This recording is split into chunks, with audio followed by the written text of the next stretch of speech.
আমি সবাইকে একটা কথা বলতে চাচ্ছি যে এই যে আপনারা যখন দেখছেন যে এই আপুটা পুরো সিম্পল একটা লুক নিয়েছে, এটা কি পার্টি মনে হচ্ছে আপনাদের কাছে?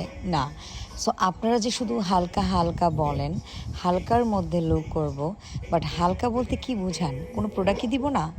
আসলে এগুলো আপনাদের ভুল ধারণা। আসলে আপনারা খুবই কম বুঝেন।